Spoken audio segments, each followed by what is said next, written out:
Good afternoon, everybody. We're going to get started.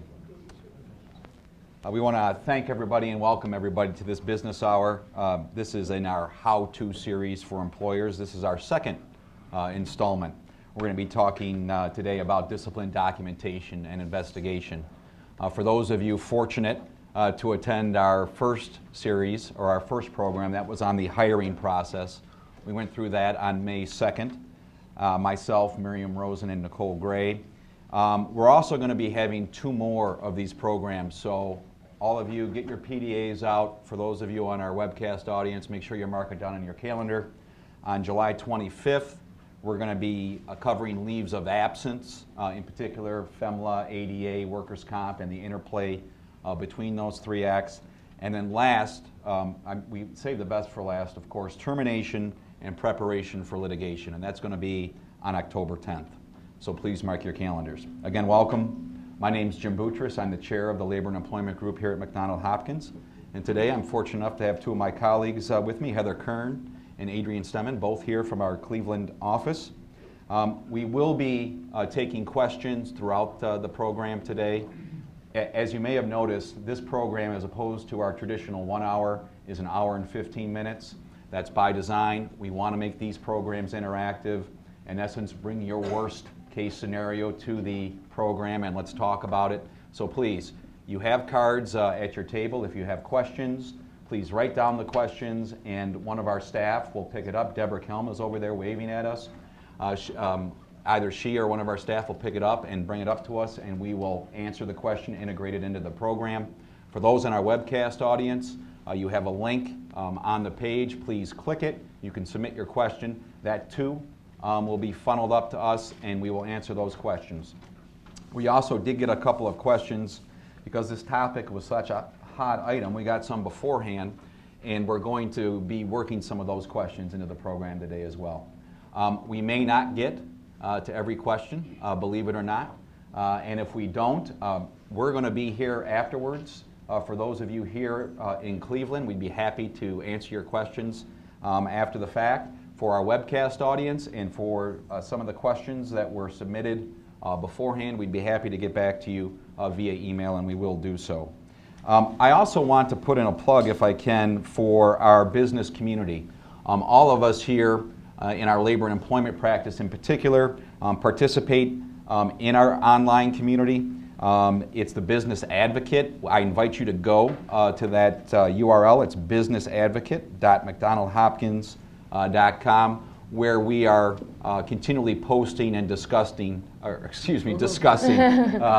no play on words, the latest topics in the employment area. So please, if you haven't visited, take a moment to do so. So let's get started. What are we going to be covering today? We are going to be covering, through the program today, developing handbook policies and the need and how to keep them current, establishing standards of conduct and the importance of making sure that those standards, of course, are understood and consistently enforced. As we all know, consistency is the big rule of thumb in employment law. How to document and when to document when employees do not meet our expectations or violate the rules of conduct. And then lastly, investigating complaints of workplace discrimination and harassment, how to do it appropriately. So let's get started with everybody's favorite, the employee handbook. What should a good employee handbook contain, at least at a minimum? The good old employment at will statement, okay? That is a perennial favorite and is a must in our handbooks. A good EO policy. And making sure, and we'll talk about this in a moment, but making sure your EO policy is up to date as more protected classifications come into vogue. Sexual orientation, for example, recently got some play from our Supreme Court. So it's important to stay abreast of the new protected categories, if you will, whether they're state-based, because there are some state protected classifications that differ from the federal, so you make sure that you're mindful of those. For example, in Michigan, height and weight are protected classifications where under the federal law and under most state laws, other state laws, they will not be. A good harassment, anti-harassment policy, that is. A policy concerning the ADA for those employers that are subject to it, and most are going to be. in terms of the number of employees that you have, as well as your state handicap and/or disability discrimination laws. The FMLA Act, social media policy. We've actually, for those of you that have been here before, you know we've dedicated a couple of programs to social media, both in the employment context and in the commercial context. It's important now to make sure that those policies are properly integrated into our employment handbooks, and in many instances actually is a freestanding document, and I'll address that a little bit later on. A good solicitation, distribution, and access policy in terms of what solicitations are permissible at your workplace and what ones are not. And then a good confidentiality policy. So let's start with the employment at will policy. What does a good at will policy contain? Well, it contains a definition of at will, and you know that statement, we reserve the right to terminate you at any time for any reason, with or without cause, and of course you are free to resign under similar circumstances. And also that the handbook, in fact, is not a contract of employment. Employment at will is, I find, an interesting concept to discuss with clients. I've had many clients, for example, when it comes time to termination, and I don't want to steal the panel's thunder in October, but how many of you have kind of gone through this? That is, I'm going to exercise my right as an at-will employer, and I'm going to let John or Jane go. And it's almost framed that way with the employee, okay? And while that's true, okay, you do have that right as an employer, it doesn't insulate you from protected discharges. So for example, it's not going to insulate you from discrimination claims. It's not going to insulate you from harassment claims.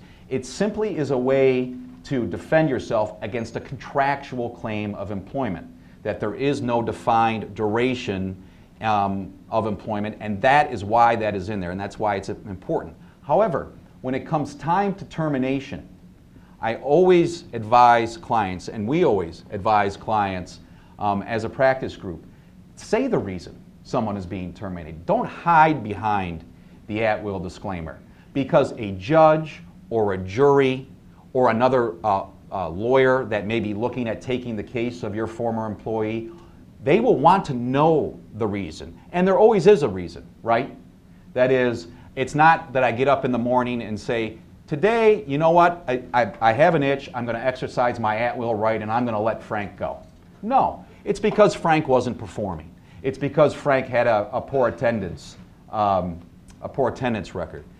He violated some sort of policy. Don't be afraid of the reason. Say it. Say the reason for termination, and don't rely here on the at-will disclaimer, because the at-will disclaimer is there to protect you from contractual claims. The other reason it's important to have the at-will disclaimer is a lot of times in our handbooks, right, we have a progressive discipline policy. We have rules of conduct, which Heather's going to talk about. And without that at-will disclaimer, okay, and you have a progressive discipline policy, a reasonable person might think that I have to go through steps 1 through 5 before I can be terminated. So my first violation is a verbal counseling. My second violation is a written warning. My third violation is a suspension without pay, etc., up to the time of termination, and in essence, and arguably, create the impression that somebody is other than at will. While I still think it's a good idea to have a progressive discipline policy, as a matter of course and as a good guideline, we always want to reserve the right to go to step 4, right? Termination if the situation warrants it, and to emphasize that despite this progressive discipline policy, we are in fact an at-will employer. A good EEO policy. I've given you an example from one of the names have been changed to protect the innocent, but this is a good EEO policy. Obviously a clear statement prohibiting discrimination. Invariably, when we get an EOC charge, you have an Ohio civil rights charge, a Michigan civil rights charge, we always start our position statements, right, with the fact that we are affirmatively an equal opportunity employer. So it's important to say that up front in your handbook. Again, we've given you what we consider to be a good example of that in your materials here. Again, as I said before, the protected classifications do change. It's not a static thing. And it's also different from jurisdiction to jurisdiction, okay?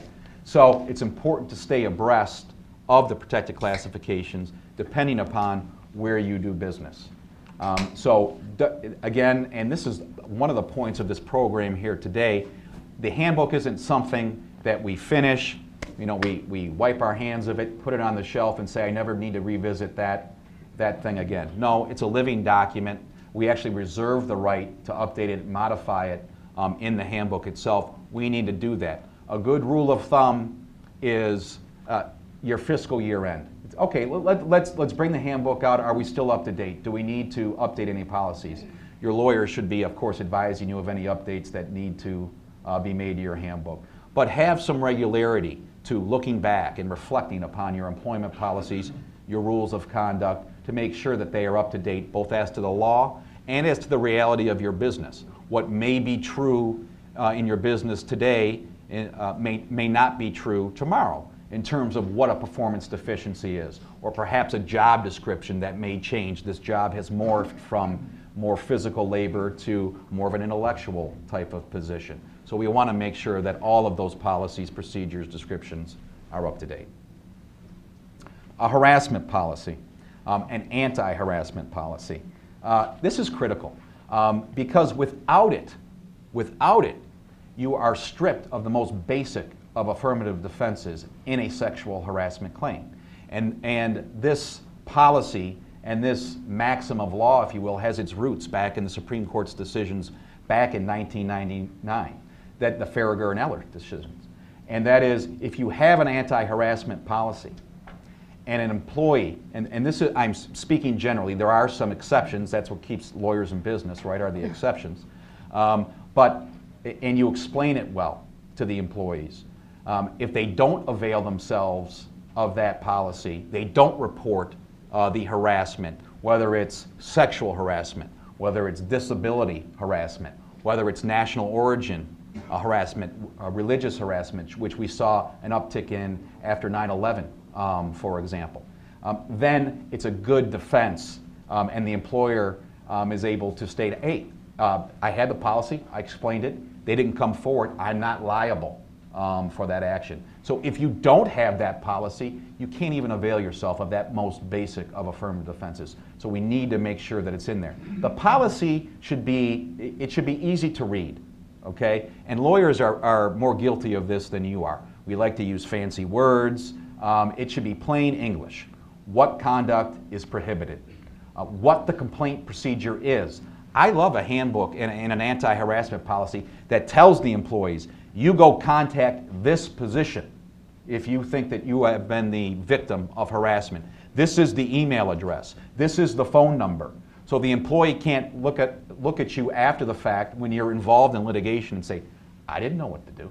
They gave me the handbook, but it's 50 pages long. You mean I'm supposed to burrow through there and figure out that actually Jane heads up HR and I don't even work in the same building as Jane. She's off site, so I didn't know her number, I didn't know her email. Make it easy on your employees to make a complaint, if you will. It should also provide the assurances that you'll promptly investigate complaints. It's important to move quickly. As we were talking about and going over the program this morning, we were debating the speed versus the quality. We don't want to sacrifice quality of an investigation for speed, but we need to move as quickly as we possibly can doing a thorough and accurate investigation. Assurances of confidentiality and impartiality, important. But remember, and we're going to, I'm stealing a little thunder here, I'm doing that a lot today, but it's important that you cannot guarantee absolute confidentiality. If you think about it logically, you couldn't do your investigation if you guarantee complete confidentiality. You're obviously going to have to disclose the nature of the complaint to the alleged perpetrator, to whatever witnesses may have been identified. If you guarantee complete confidentiality, while that may be a natural thing to do in the midst of somebody coming to you, perhaps they're upset, you want to give them some assurances that it's going to be okay, that you're going to take care of the situation, but don't overpromise, and certainly don't promise something that you can't promise and then do your job correctly.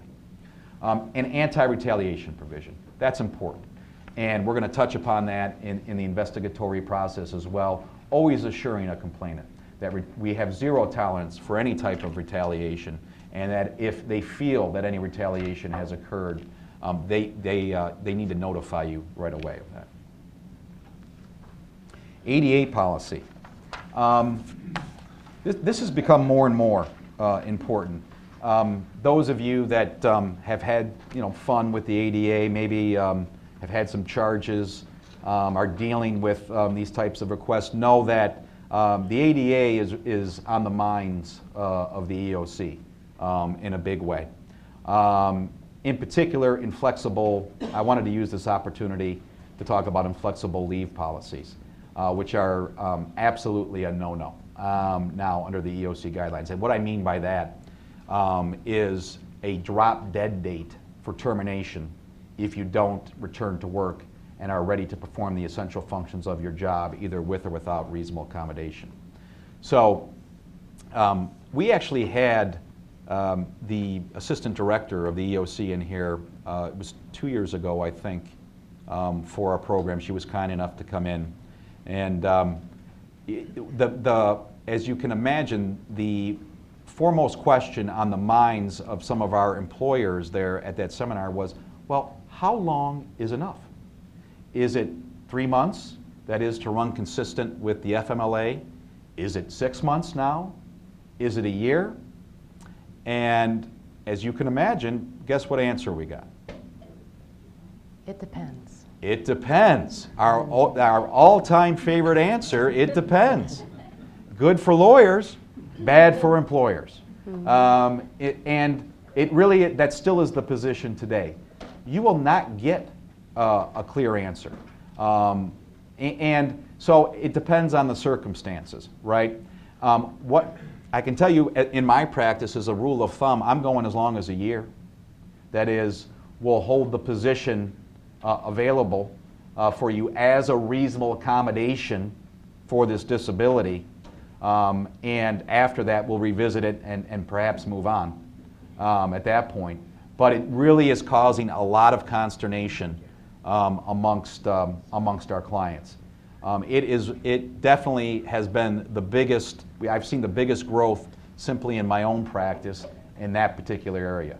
Just as I'm going to touch on in a minute, the DOL has been taking a lot of charges based on the FMLA now, in addition to wage and hour claims. So it's important to have a policy here that makes it clear that employees need to notify us of the need for an accommodation. Come to us and talk about it, right? We've all sat down with the EOC's regs on this. You cuddle up on a Sunday evening, nothing better than to read the regs. It's fantastic. If you have insomnia, it is a sure cure. But what the EOC wants us to do is engage in, they call it the interactive process. They want us to be human beings, right? They want us to sit down, and if somebody brings an issue to our attention about a disability or an infirmity that they have that's affecting their ability to perform the essential functions of their job, that we're talking with them about it and seeing if it is possible. Number one, is it a disability? And that's beyond the scope of this program. We're going to be talking about that ad nauseum in a month. And number two, if it is, whether or not we can accommodate that disability and have that employee perform the essential functions of their job. And then it's also important to make sure that we are aware of the interplay with our other medical policies. Our medical leave policies. So for example, I can exhaust, as I was just touching, I can exhaust leave under the FMLA, but it's still a reasonable accommodation under the ADA for continued time. We use the word time to heal is the terminology or the term in vogue. So it will go beyond that. So it's important to, and of course, for FMLA to be a qualified employer and a qualified employee, those standards are different than under the ADA. ADA 15 employees, FMLA 50 employees. FMLA, I had to have been here for 12 months and worked 1,250 hours for the 12 months preceding the request for leave. Those requirements don't exist under the ADA. I could be eligible for a leave on day one, assuming I'm otherwise the employer is otherwise covered. So it's important to know the nuances between the two. They definitely intersect, but they are different. And so we have to be mindful of them both. And that's why, of course, we have an FMLA policy too. And again, it describes generally, I've seen some FMLA policies and handbooks where one employer that will go unnamed actually reprinted the entire statute. That's too much. That's too much information. A lot of paper, and not helpful. It's not easy to understand that. So what do we need to know in an FMLA policy? We need to know the eligibility requirements. We want to put the responsibility on the employee to come up and request leave. Of course, there aren't the magic words, right? Hey, I need FMLA leave. Can you help me? No, but if it's enough to put us on notice, you know what? I need some time off because I'm going to have a baby. Okay, well, now I'm triggered in as an employer because I'm astute. I kind of picked up on it. Even though you didn't use the word FMLA, I get it. Okay, you're going to be using FMLA leave, and we need to start getting the forms out and completing the requirements under the FMLA. Substituting paid time off for FMLA time, that should be in your policy. And also, what type of 12-month look-back period do you have? Is it a rolling calendar? Does it start with the first leave? Is it a calendar year? Those types of things. The FMLA is not easy, okay? It definitely, when you get into intermittent leave, I mean, those have to be the questions we get most often. And just so nobody feels, this is the flow chart that I use when I get FMLA requests, okay, in terms of timing, of when the medical certification form has to be returned, then how long do I have to turn it around and determine whether or not, yes, it's sufficient for me to determine that this leave qualifies, or no, it's not. Employee now have 7 days to go and cure the deficiency. So it's if you have trouble with it or struggle with it, you know what? I use this all the time. So it's a good visual. Again, this is something, number one, that should be in your handbooks.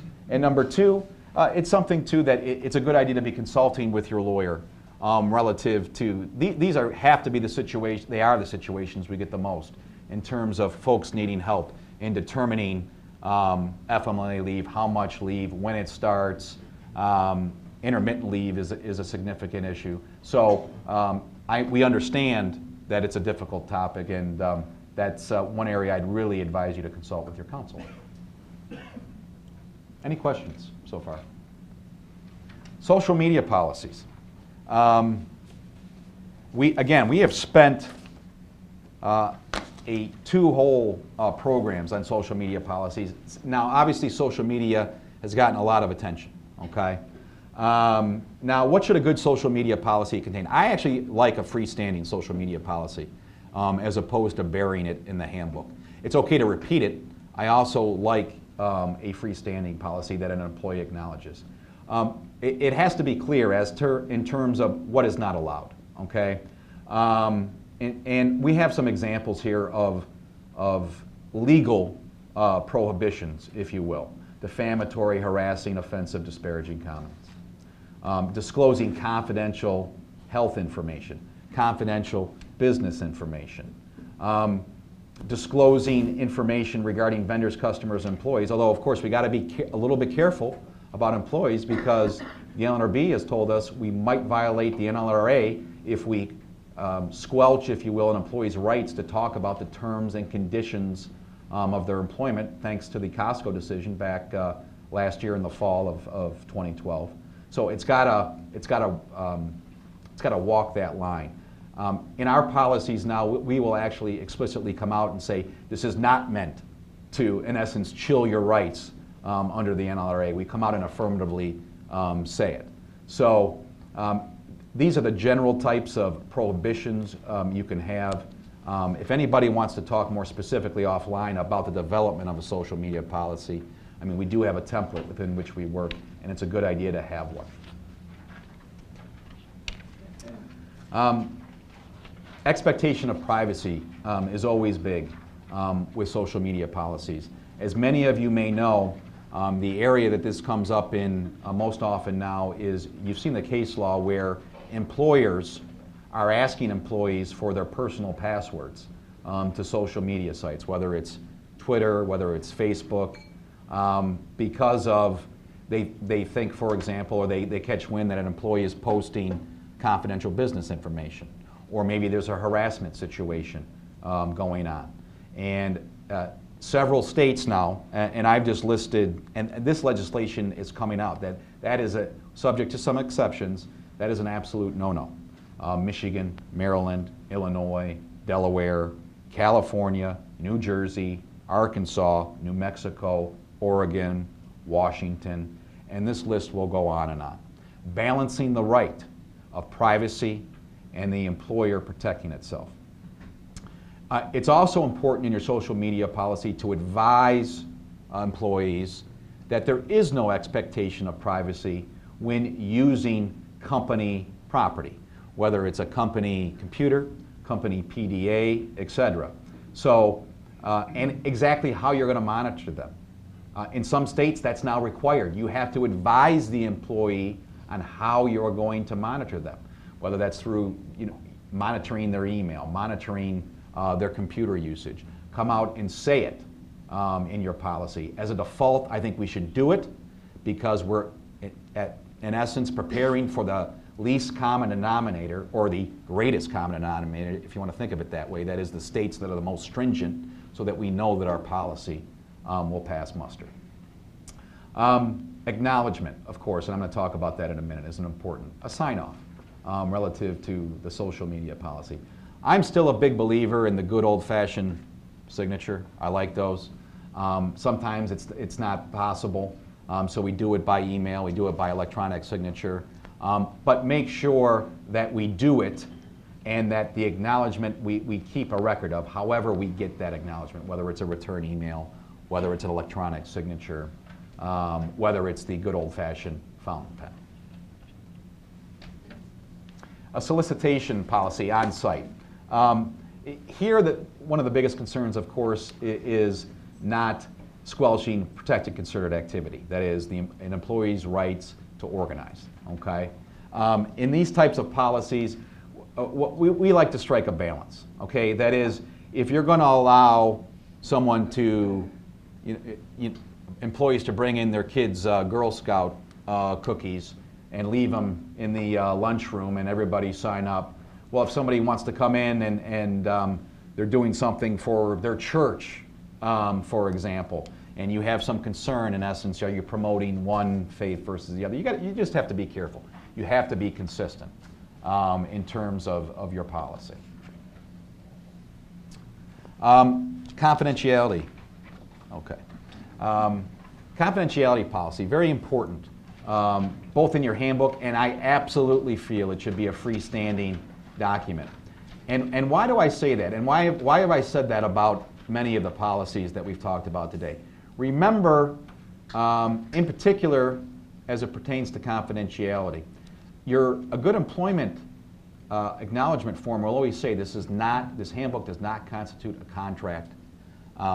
And I've seen that used against employers when they try to enforce, for example, a confidentiality policy in a handbook, and the employee comes right out and uses that disclaimer against the employer. Well, you just said this wasn't an agreement. This handbook is not intended to create a contract, to create an agreement. It's a guideline for our at-will employment relationship in terms of the rules and expectations that govern it. So with policies such as confidentiality, where you will, and it also goes, for example, restrictive covenants, these post-termination agreements that you may want to enforce if an employee absconds with your confidential business information or solicits customers in violation of a restrictive covenant. You want to have a freestanding document, an agreement that you can rely upon in terms of pursuing him and her. That's a good practice. Jim, yeah. Your comment relates to the question we just received from the audience, which is about whether you should have individual policies versus a handbook for a different reason, which is the ease of amending and revising the policies. Yeah. So would it be better to have individual policies so that when you change them, you can sort of change them on the fly rather than have to redo an entire handbook? So. And the answer, of course, from an administrative standpoint is yes, that's easier. And some of these policies, as we've discussed and highlighted, in particular the social media policy, the confidentiality policy, we like separate and distinct. In terms of amending, if just having a series of policies, I've seen a couple of employers that have done that. It is administratively, I think, more cumbersome to keep track of 15 to 20 policies as opposed to keeping track of an employment handbook. We do have some employers, for example, that when they update the handbook, to the extent it's not a major overhaul, will have an addendum or an amendment to the handbook that's acknowledged, and in essence it's incorporated now into the living document. And then they will revise the entire thing when it becomes obvious, given the number of amendments or addendums that have been accumulated, that it's time to update the handbook. Okay? So my answer to the question is I like a handbook. I think it's good to have a self-contained document in that regard. Relative to some of the policies I've highlighted here about having them separate and distinct, in essence, and admittedly repetitive of some of the verbiage in the handbook, I like to have those because I may rely on those later on down the road, and I like to have a freestanding document in that regard. And then updating the handbook through addendums and amendments, and when it becomes, from a housekeeping standpoint, time to update it and overhaul it in total, then to go ahead and do that. The acknowledgement form is important. Why do we have it? Again, this is a document I like to have freestanding as well. I like to see these in an employee's personnel jacket when we get a file. It's important, number one, of course, in an acknowledgement, it indicates that they were given time to read the handbook, they understand it. Again, as I've highlighted here relative to confidentiality in social media, I'd like a separate acknowledgement for confidentiality in social media policy. It's important to, again, make it stand out, as I said. Don't bury the acknowledgement in the last page, and so it's a tear off of page 51. It should be a freestanding acknowledgement page, and you, again, take that and file it away for a rainy day that hopefully never comes, okay, if you need it.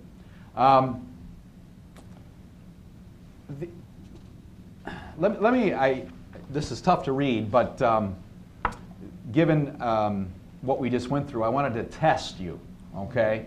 So this is a draft acknowledgement. And I want someone here, and I don't want you all to jump up at one time, to tell me what's wrong with this acknowledgement. And I'll read it. The employee handbook describes important information about Acme, and I understand that I should consult the Human Resources Director regarding any questions. I have entered into my employment relationship with Acme voluntarily and acknowledge that there is no employment contract or specified length of employment. Accordingly, either Acme or I can terminate the relationship at will, with or without cause, at any time upon 10 days written notice to the other party. Since the information policies and benefits described herein are necessarily subject to change, I acknowledge that revisions to the employee handbook may occur in the future, but only subject to Acme's and an employee's approval.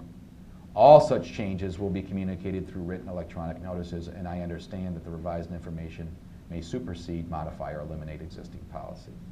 I acknowledge I have received and reviewed the employee handbook, and I understand it's my responsibility to comply with all the policies contained in this handbook and any revisions made to it. I understand this employee handbook is a contract of employment and a contract to provide employment benefits. All right. Is it perfect? Yes, sir. David, what's wrong? Well, first of all, it's not conspicuous enough. But secondly, there seemed to be some kind of language that said you couldn't change the rules without the employee's approval. There we go. Cupid doll for David over here. That's one of the one of the problems. There's two other. Jim, can you repeat that too for your web? Oh, excuse me. Yeah, one of the policies here, or one of the incorrect statements, if you will, or one of the mistakes in this acknowledgement, are that it's only subject to revision, subject to the employer's and employee's approval. Again, the employer reserves the right to amend it at any time. So that's one. Any others that stand out? Please. The last statement says that it is a contract of employment. You stated the employee handbook should not be a contract. Excellent. I'm sorry, your name, please? Charlotta? Charlotta is correct. One of the other issues is that this says explicitly what we want it not to, that this is a contract. Of course, our acknowledgement forms say this is not a contract of employment and not a contract to provide employee benefits, because for all our good benefits lawyers, what controls as to benefits? The plan documents. The plan documents control. So we want to make sure that we're not, in essence, promising something or contracting to something that are inconsistent with our plan documents. One last issue with this, please. The requirement for 10 days written notice. Absolutely. I'm sorry, your name? Lauren? Lauren, thank you. Yes. As Lauren pointed out, the other issue with this acknowledgement form is that it's subject to amendment. Let me find that language here. Termination of the relationship at any time, but with 10 days notice. Of course, antithetical to an at-will employment relationship. Very astute crowd. You've been listening very attentively, I can tell. All right. Let me turn it over to Heather now. She's going to talk about rules of conduct. Thank you, Jim, and thank you everybody for coming. We're going to talk about standards of conduct, how to establish and consistently enforce them. Now, in a perfect world, everybody would show up to work, do their job, do it well, and we wouldn't have to talk about it at all. But I do a fair amount of litigation and defending charges of discrimination and things of that sort, and I've seen some workplaces that actually sound more like kindergartens than places to conduct business. Hopefully, yours aren't quite to that extreme. A lot of people are on a spectrum somewhere. But it's important that we have standards of conduct and that we're clearly communicating them and that we're consistently enforcing them. And it's a tough thing to do, so we're here to talk through it. The good news is we're already on our way. We've talked through the I'm sorry. that's okay. The good news is we're already partway there on step one. We've talked about handbooks. Jim's gone through a lot of very general policies that should be a part of a handbook. Another part of your handbook is going to be workplace rules, standards of conduct. You want to think about rules that apply to your workplace. Now, this may depend on your workplace. We were talking earlier about some examples, and I've seen no horseplay and things of that nature. Usually not as much of an issue, I hope, in an office environment, but on a shop floor, it can become an issue, the physical banter and horseplay, something that you want to make sure is clearly prohibited depending on your workplace. Some other examples of things that you want to have in your work rules are no disclosing trade secrets, no disclosing our confidential information. We've talked a little bit about that. No tolerance for harassment. We've talked about that. The one thing you want to strive for in establishing your work rules is to have them be both clear and flexible. And that's a little bit of a balancing act. But again, I like some very specifics, and I also like to see a couple of what I call a catch-all provision that, barring something that we didn't foresee when we wrote the handbook, we have something to refer to say you violated this rule. Some examples of that are negligence in performing your job duties, right? We prohibit you from being negligent in performing your job duties. That can cover a lot of different things that come up that you may not specifically anticipate when you're setting out work rules. Another example of that would be conduct that's not in the best interest of the company. Again, can cover a lot of things that may happen that you didn't necessarily foresee. And also gives you flexibility. We may have theft, but this may not be exactly theft, but something that causes you to have some concerns about a person's honesty. That catch-all could cover you in that instance. Now, when you're establishing your standards of conduct, of course, the handbook isn't, Jim has described it as a living document. It can't just sit on your shelf. It's something that you want to refer back to. It's something you want to communicate to employees and deal with, and we're going to talk a little bit more about that in a bit. Another piece of, Here, I got it. sorry, Hang on. you do it. Here we go. Thanks. Another piece of documentation, in addition to your work rules and as part of your handbook that deals with establishing standards of conduct, are well-written job descriptions and performance evaluations. So you want to have well-written and accurate job descriptions. Again, Jim referenced earlier, has a job morphed over time. You want to periodically review them. Maybe there was a job that used to be somewhat mechanical, labor-intensive. Over time, it's evolved into something that's a lot more of a thoughtful job. And you want your job descriptions to reflect that, so that when you go to say somebody was negligent in performing their duties, you can talk about what duties they were negligent in performing, should it come to that. You want to make sure your employee is seeing it periodically, and that you're taking note that employees are reviewing their job descriptions. Now, honesty evaluations, obviously, this is one of the more difficult things to do as a supervisor, as management. It's a difficult thing to train people to do. it's important, and we all know this, to give constructive feedback. And it's something that sometimes is difficult for people to do. I think it's important to remember, it's something that I've learned in many years of marriage and as a parent, that constructive feedback can be giving somebody an opportunity to do better in the future. Anniversaries come to mind, right? Some constructive feedback about an anniversary. I'm giving you the gift of hopefully doing a better job next time it comes around. So think about it in the same vein. If you're not giving that feedback, you're not giving anybody that opportunity to do a better job. And so that's why we do it. It's a gift. The other thing about performance evaluations is these things make great exhibits. Again, I spend a lot of time litigating and I spend a lot of time defending charges of discrimination. They can be exhibits for you or they can be exhibits for the employee depending on how they're done. And again, we're going to look at an example. But it's important to remember, these things are going to end up somewhere, they may end up somewhere someday. We hope they don't.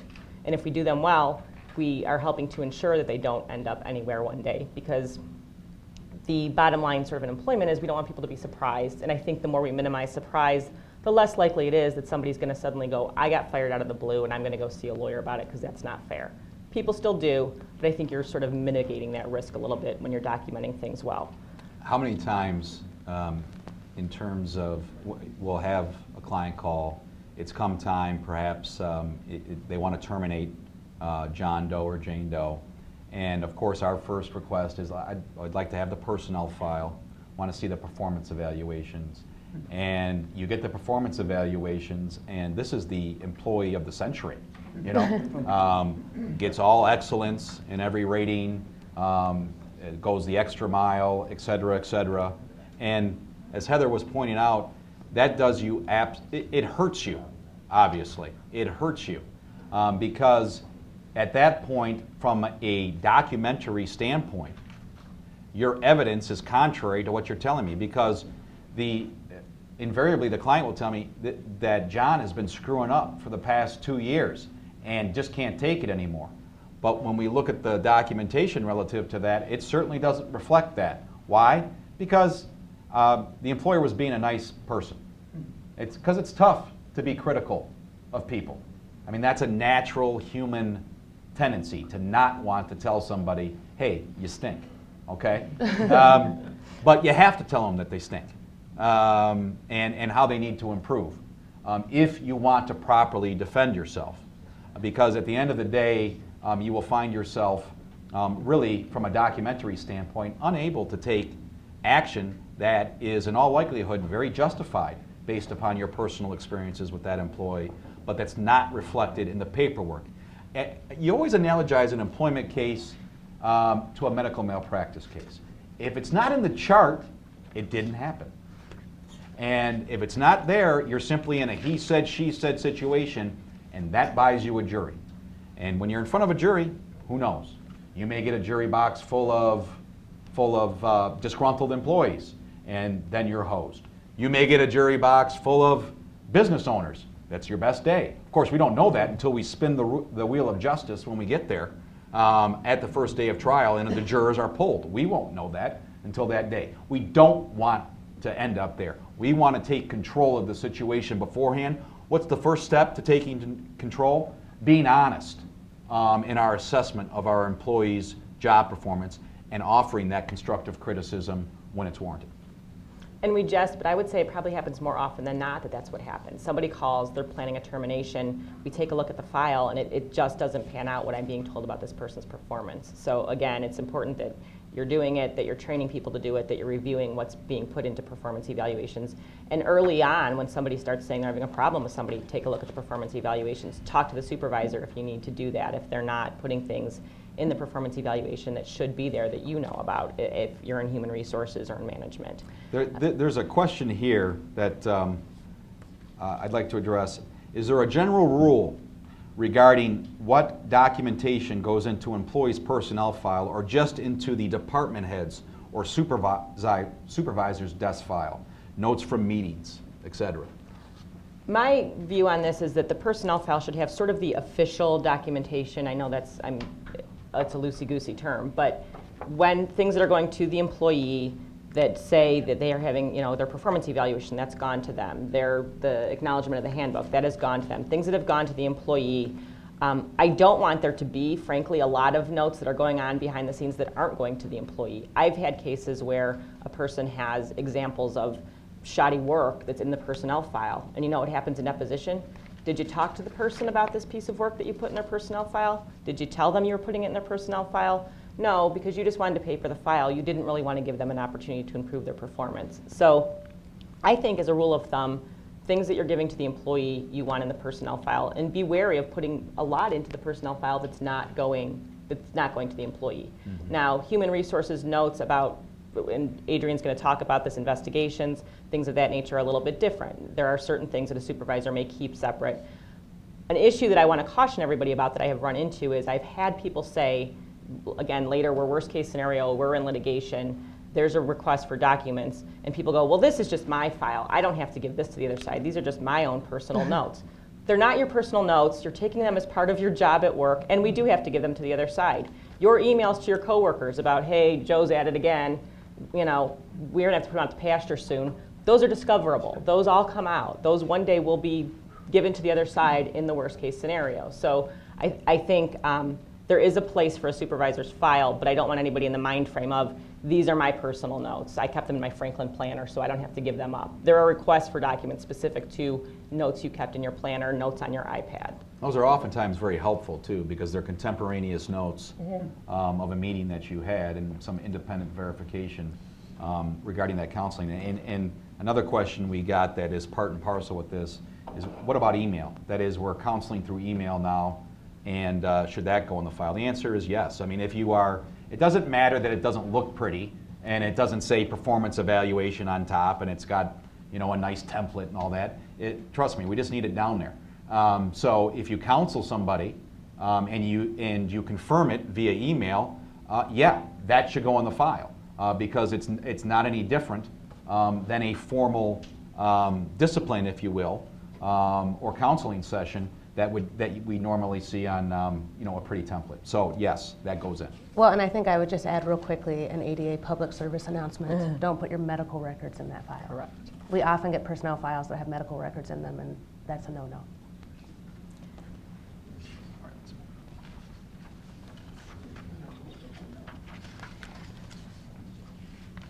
Okay, so we're going to take a look here at an example of a hypothetical situation relating to this whole standards of conduct idea. If you take a look and read through the first paragraph, just as it relates to John, we'll talk about that first. So John's been a loyal and dedicated employee. He worked overtime whenever asked. He's taken pay cuts when needed. And he's even worked off the clock, don't tell the DOL, in order to get a rush order out for a special customer. As a result of him being such a loyal and great employee, we have cut him some slack. We have a rule that you cannot be, it's a violation of our work rules to report to work more than 5 minutes after your scheduled start time. Well, John's been doing that, but really, are we going to ding him for that? No, of course we're not. So we've been cutting him some slack about this. Are there any issues, just looking at John's situation, with treating him in this respect? And again, don't all rush the stage, but does anybody have any thoughts? David's our star contestant. You'd be on firmer ground if you documented it. That, you know, he told you in advance and you were permitting it based on his outstanding record.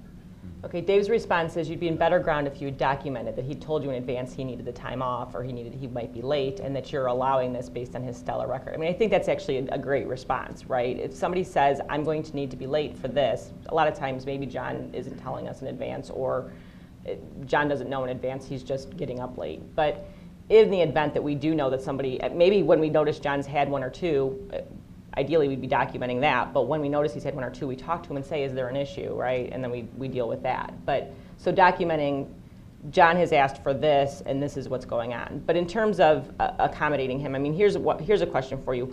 What happens when John decides to stop working off the clock for us and he's coming in late? Are we going to continue to allow him to come in late? And do we now have an issue because we're going to I mean, first of all, we shouldn't be allowing him to work off the clock, right? But even if that, I mean, that's the whole problem with the scenario, is you've been allowing this, and you've been allowing it because, frankly, he's been okay with something unlawful. So when he complains that he wants to get paid for all that off-the-clock work he did, now you can't dock him for being 5 minutes late because you weren't docking him before. So it gets a sticky situation. And I think if we talk about Jane, it becomes even more clear what a sticky situation it is.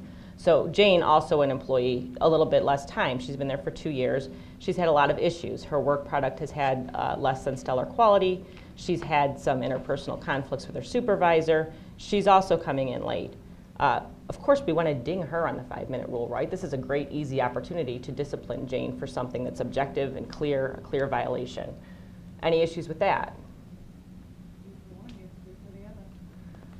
The response from the audience is if you do it for one, you have to do it for the other. That's absolutely the issue. I mean, the thing is that we want to sometimes, and we've had this issue, I talked with somebody about a drug testing policy, and they were like, well, what if somebody fails the drug testing policy, but they've been here for 40 years and they're doing a great job?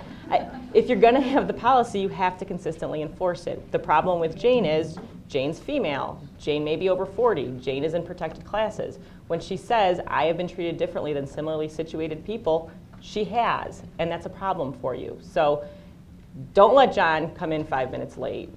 Deal with whatever problems John's having, but document and discipline John for it. And then when it comes time to discipline Jane, you won't have the problem. You know, often a complaint or a gripe that we'll hear is, hey, Jim, these employment laws make it impossible for me to be a human being. That is, in this instance, putting aside the law and the concerns with disparate treatment, it would be logical for us to cut John some slack and not cut Jane slack simply because of their history. And my answer to that is, I'm sorry.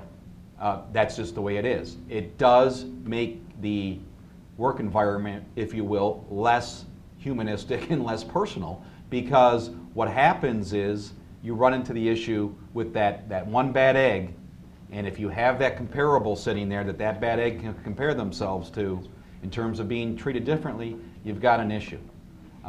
Look, it's not going to happen all the time. Exceptions are going to be made. We live in the real world.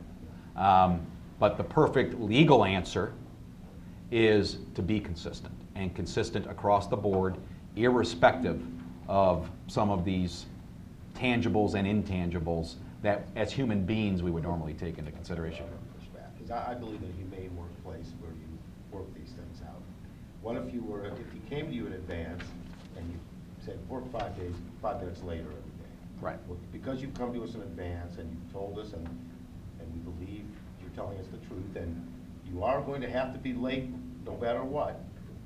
Right. Can't you work something else out? So But that's different than the example, David, because the example was, and that's a good point. So David said, we're going to push back and say, if he came to me, cleared it, we'd work something out, we'd do it in advance. So he didn't come to you and clear it. In this one, he did not. So the example wasn't that way. And so perhaps here, he'd be using some time off that he'd accumulated. So for personal time or whatnot. So yes, your answer, you're right. We would work that out as long as he came to us up front. Okay, so Dave's rebuttal was, isn't it possible that we could work something out? I believe in a humane workforce, and I think Jim has covered that. But yes, certainly if somebody came and said, I need a schedule change, and you can do that, that's a different situation than the example.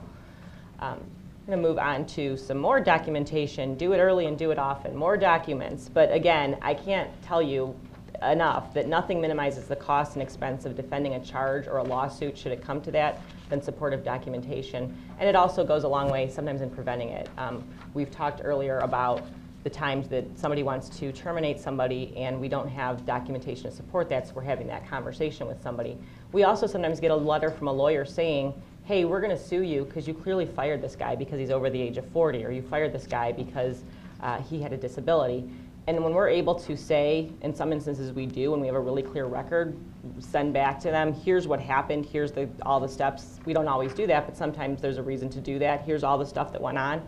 Sometimes when a plaintiff's lawyer gets that letter back and sees all that, they don't want to bother with the case anymore. Mm-hmm. So aside from being effective in defending down the road, should it ever come to that, it also can stave off a lot of problems to document well. Remember, as a business proposition, 9 times out of 10, a plaintiff's employment lawyer gets paid on contingency. So before he or she decides to invest her time, because time absolutely is money in that business construct, if they're dissuaded up front, look, I don't want to go down this road because there's a chance here that this pot's going to come up empty. it can go a long way. So, to Heather's point. So here we are. We're going to document a problem with an employee. The first thing we want to do is to identify the rule. Now, this is where all your hard work pays off in crafting those good work rules. Hopefully, there are a few that you can point to, at least one, and maybe more than one. Maybe the catch-all, maybe the more specifics. You want to objectively describe in your documentation who, what, when, where. We're going to hold off on why and not do why, and we'll get into that a little bit more in a moment. But in general, you want to be as specific as you can. I'm going to pick on Adrian for a minute with my example here. You could write, Adrian was slacking off again last week. Or you could write, on June 27th, Adrian arrived to work 20 minutes after her scheduled start time and then socialized for approximately 25 minutes before beginning work. I'm being a little generous You've with been 25 watching me. minutes. This is the third attendance violation Adrian has had this month. A little bit more detail, a little bit more clear, just seems more objective, right, than Adrian slacking off again. I'm just going to pack up my stuff. Same thing with your consequences. You want, I said earlier, clear and flexible. You want to clearly and flexibly, or you want to state forth potential consequences, and you want them to be clear and flexible. If Adrian doesn't shape up, she's done, versus further attendance violations will result in discipline according to the policy and may include termination, right? More clear to Adrian that she's in trouble, I think, maybe. This would be a really bad way to fire me. Publicly? Right. Adrian's never late.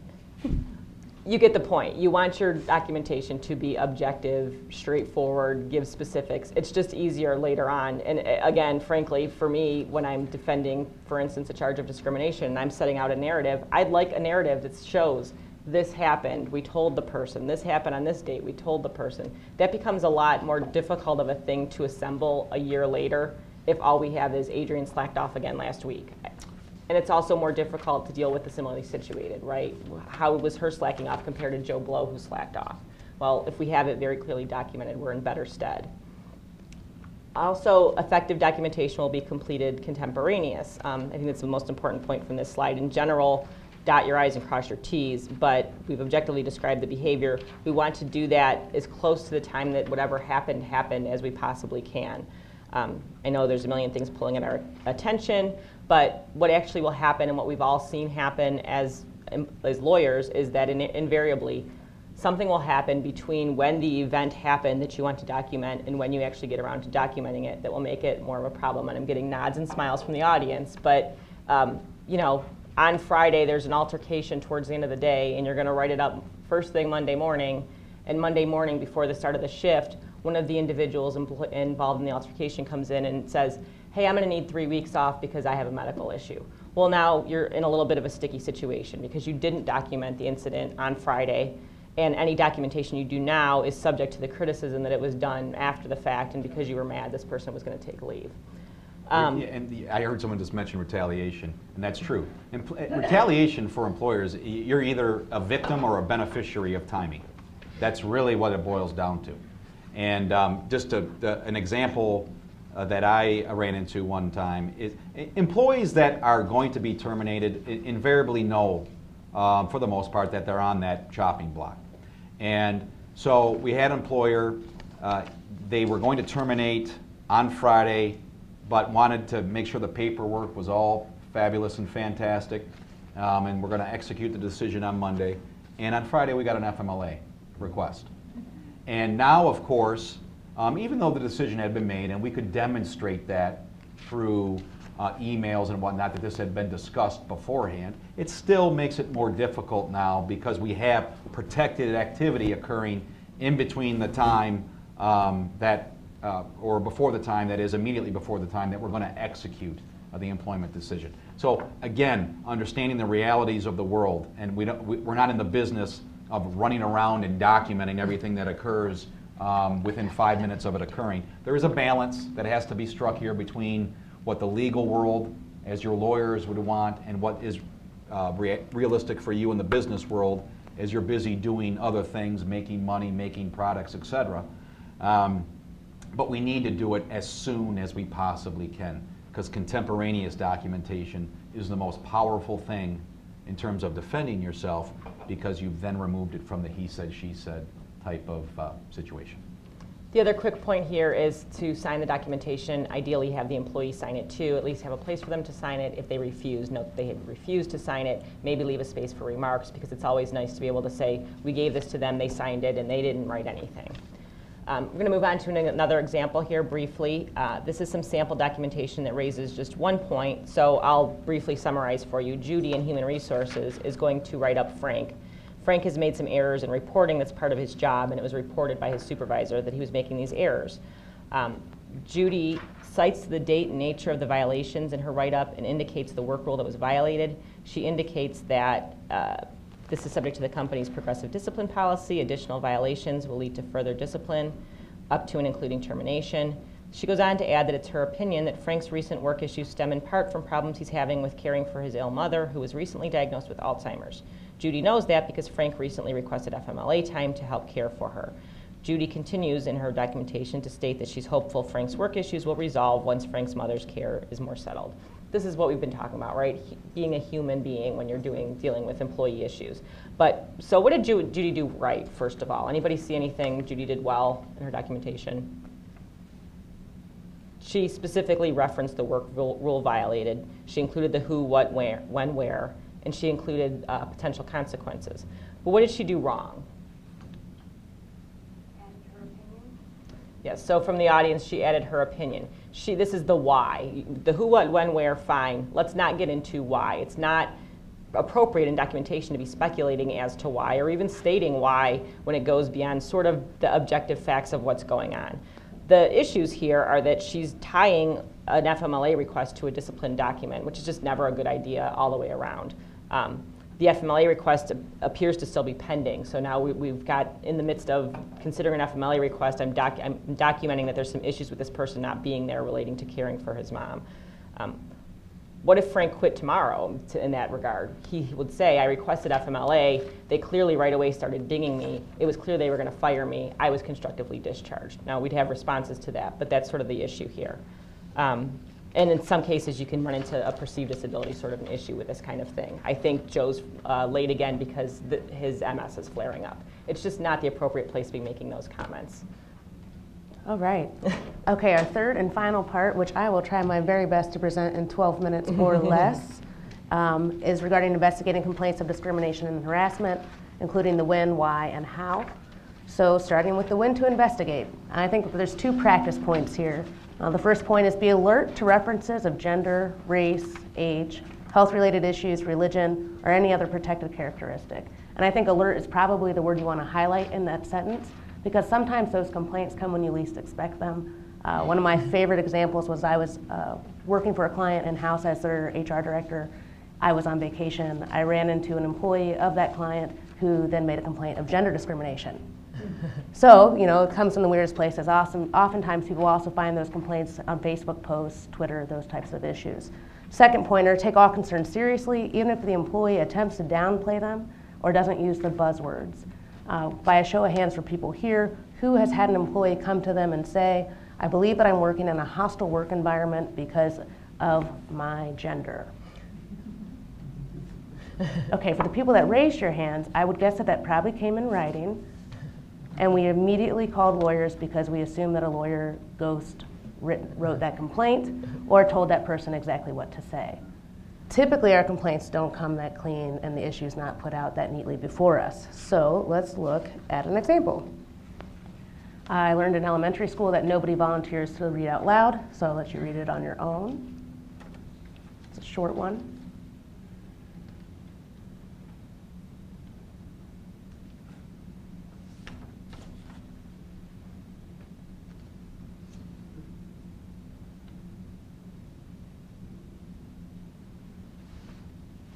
And this is a little bit dished up for an example. Honestly, Mary would probably come and tell you, hey, Bob took Ralph and Ben to lunch and didn't include me or that new guy, Clark, right? That's how the issue's going to come to you. By a show of hands, who would investigate this complaint? Well, we have one, and I'm going to go with that one. It's probably not a big deal, but what is the potential issue that's been raised? Maybe a gender issue, right? I mean, that's what immediately comes to mind. So for the sake of getting through the last 7 slides, we are going to assume that we would investigate this, being safe rather than sorry, and we go to planning the investigation. The first thing we want to do is identify the issue. And every time I have this sort of situation, I like to take a 30,000-foot perspective, look at the issue very broadly, because you don't want to be myopic in your investigation. So Mary's real issue, she didn't say gender discrimination, is that she was excluded from work conversations, right? So that's where we're going to start. Mary feels excluded. And then you need to select an investigative team. We all know that unless you assign something to somebody, nothing gets done. So you want a point person for your investigation, that it's going to be their responsibility. And obviously a no-brainer, Bob is not going to be the person that you pick to do the investigation, nor would potential witnesses such as Ben, Ralph, or maybe Clark. Then you want to determine who to interview. We just kind of went through that list. And obviously that list can grow as your investigation proceeds, but at least for starters, know the people that you want to speak to. Then you want to assemble relevant documents. I think a good practice point here is look at the personnel files, right? If there's something in Bob's personnel file, they're going to assume that you have knowledge of it. And if this is maybe not the first complaint of gender discrimination or the first complaint of bad behavior against Bob, that's something that you probably want to know going into the investigation, especially if it ends up in a place that you might need to discipline. It might take you to a different level of discipline in your handbook. Then you want to maintain an investigation file. We spoke a little bit about personnel files, that medical file. The investigation file is separate. As Heather discussed, for good documentation, you want that to be fact-based. Let's keep our opinions out of it. Our rule for investigations is they need to be timely and thoroughly done. And so we want that file and the documents in our file to support that was the case. That's what happened. That's what we did. And then identify any other resources that are needed. This comes up sometimes if we need to look into someone's email or their internet usage. In our specific example, probably beyond the personnel file, at least at the beginning, nothing else would be needed there. Then consider interim preventative measures. Again, not with our example, but sometimes people need to be suspended with pay while we complete an investigation. Sometimes people do things so horrible that they are immediately terminated. And again, we look back to our practices and our handbooks to guide us in those types of decisions. And then the last point on this slide, keep in mind always that at the end of the investigation, you are going to have to look at all the evidence that you have and make a conclusion. So when you're planning your investigation, you want to be sure that you have everything you might need to make that conclusion, which takes us to actually performing the investigation. For starters, you want to tell Mary that you're obligated to investigate her concern, and you need to know the details of her complaint in order to do so. You want to remind the employee that he or she is protected against retaliation. I think a good thing to remember here is when you talk to Bob, her supervisor, you probably want to remind Bob of that rule too, because Bob might not be real happy that Mary's complained about him. Assure the employee that your investigation will be confidential to the extent possible. Interviews and documents are kept behind closed doors. These aren't things that we talk about in elevators or break rooms. And then advise the employee that you will follow up with him or her at the conclusion of the investigation. Now, somebody who's made a complaint that is very concerned about that complaint will probably badger you. People who have investigated things in this room know that that's the case. I find that if you tell somebody, you know, we take these things seriously and we're going to need to do a thorough investigation, and you know, typically these things take 30 to 45 days. Those type of expectations from the very beginning sometimes limits the amount of emails and calls you get from that individual. Not that you don't want to talk to them. And then obviously you want to document that you're doing these things and keep that documentation in your investigation file. Continuing with performing the investigation, and I still have 6 minutes. I know you're looking at me. Always start the investigation by examining the employee's specific allegations. So that's meet with Mary. And again, take fact-based notes that we're keeping in that investigation file. And I actually like when I meet with the complaining employee as well as witnesses, that at the conclusion, I read back or have them read back my notes and then sign off that I've fully and accurately captured what we discussed during our meeting. It's a nice piece of documentation if later someone changes their story. And then expand your investigation as needed based on the information that you uncover. We knew off the beginning that we're meeting with Bob and the coworkers that were invited or not invited, but maybe your investigation reveals that there was another female coworker who was also not invited. Well, that would then expand your investigation. Or investigations change over time. Maybe you learn that Mary is the only employee in the group over 40, or Mary is the only non-Catholic employee who was excluded from the group. And then obviously the issue that we started with, being excluded, changed from we thought gender was the issue. Now we maybe have a different issue. I mean, our job as HR people and as employment lawyers isn't to create issues or create work for ourselves, but it is our job to step far enough back that we can accurately identify them, because as HR professionals, they expect more out of you than they expect out of Mary. Then use the investigation to address the employee's specific concerns. Why was she excluded? You know, usually in this situation, it's Mary wasn't at her desk, right? We stopped by on the way out for lunch, she wasn't there. Or we're going to that restaurant down the street that Mary hates. You know, that makes for a really nice, easy investigation. And then you want to collect and maintain all your relevant documents. As Heather stated, remember that all those things are potentially discoverable, with one potential exclusion. If in formulating your written documents, your final conclusions, you send those to counsel to do something with, not just a CC, but does this look right? Should we do something else? Is this what I should be doing? Then we would have a shield of attorney-client privilege on those drafts. The final document would still be discoverable. So now that our investigation's done, how do we close the loop? I'll let you read this little part of the conclusion from the example.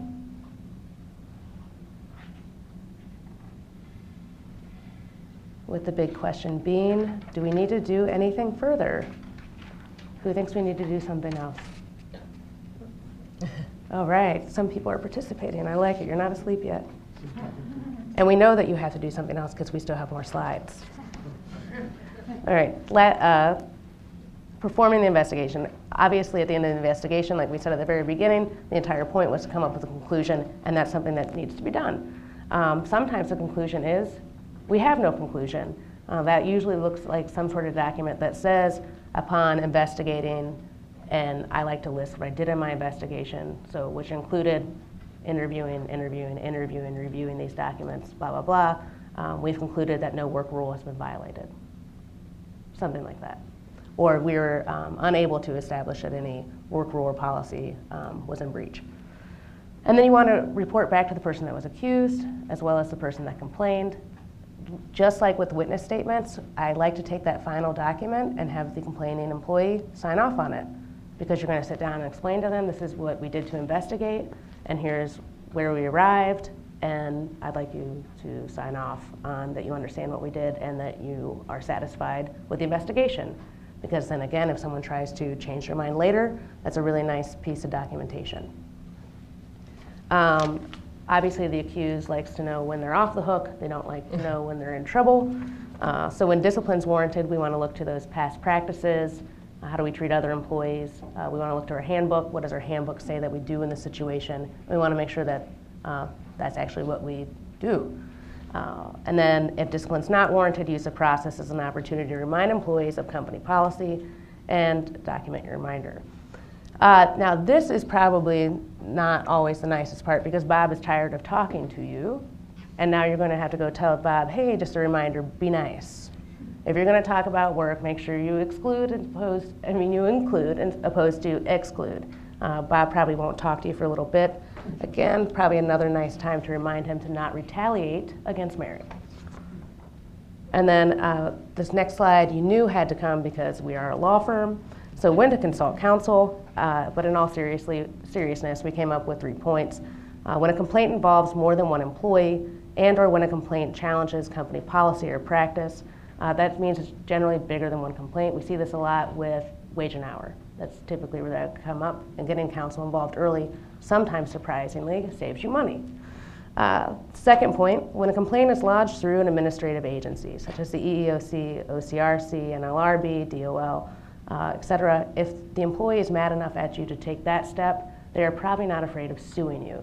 So if you can get your strategy lined up early and hopefully a win at those administrative levels, it might put you in a better place should you have to take the issue into court.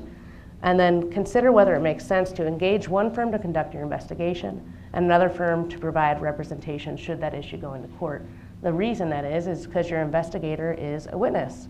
And I think lawyers make great witnesses, but we are not very good at sitting on the stand and questioning ourselves.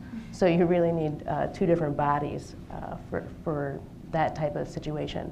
My last 30 seconds. One last thing I would note is if you're going to use lawyers to do your investigations, I think oftentimes if you use them often, it looks like a measure of goodwill that you take your employees' complaints seriously. If you use them sporadically, sometimes the balance is that, oh, you're afraid. You actually fear the legitimacy of that complaint opposed to the other complaints. So just keep that in mind when you're making those decisions. And then I think the prettiest slide in the entire packet, Absolutely. opposed to this. And thank you. If folks can sit for a couple seconds, I want to take a couple questions. I want to go through these. If you need to go, please do. But we had one question: is it sufficient to document? I want to answer a question from our webcast audience. Is it sufficient to document only problems in the personnel file? What is the value of a performance review if they often are overly positive and potentially detrimental to the employer? And so, I mean, in essence, they're asking our good friends in the web audience, should I just put the bad stuff in there and not put anything good in there? And my take on that would be no. I think as an objective employer, when things are done well, that is documented just as when things are not done well. And as a practical matter and as a matter of business reality, it's not like we often, Jane did a great job. We don't usually write a note to ourselves and stick that in our file. That will come up in our performance review or some sort of annual or regular review, as opposed to, but I know, for example, when I'm working with a colleague and I think they did a really good job, I'll shoot them an email and say, you really did a nice job on that brief, or you really did a nice job on that research assignment. So I'm not going to shy away from something like that. I think that the rule is you're honest about what either the good or the bad. You're making an honest assessment. Another question we had here, temporary employees, should we include them in a handbook for some of our more seasonal employers? Let's say you're a landscaping company or something like that, or you have a temporary workforce. Excuse me, that was more seasonal, so a temporary workforce. I usually will call out temporary employees in my handbook in terms of how many hours they normally work. Obviously that can affect eligibility for benefits and the like. That would of course be subject to your benefit plans and policies. But yes, if I am in the business of regularly having temporary employees, I think they should be called out separate and distinct from your full-time staff. Well, and sometimes I've seen that even as a separate handbook because you want to be able to hold them accountable to policies as well. But obviously some of your benefits might not apply that are in the general handbook. And the last question is, what can you do to protect yourself when you hire a new employee who has a non-compete that states they cannot go into a company in the same industry, they can't go to a company in the same industry for 2 years? What can you do to protect yourself?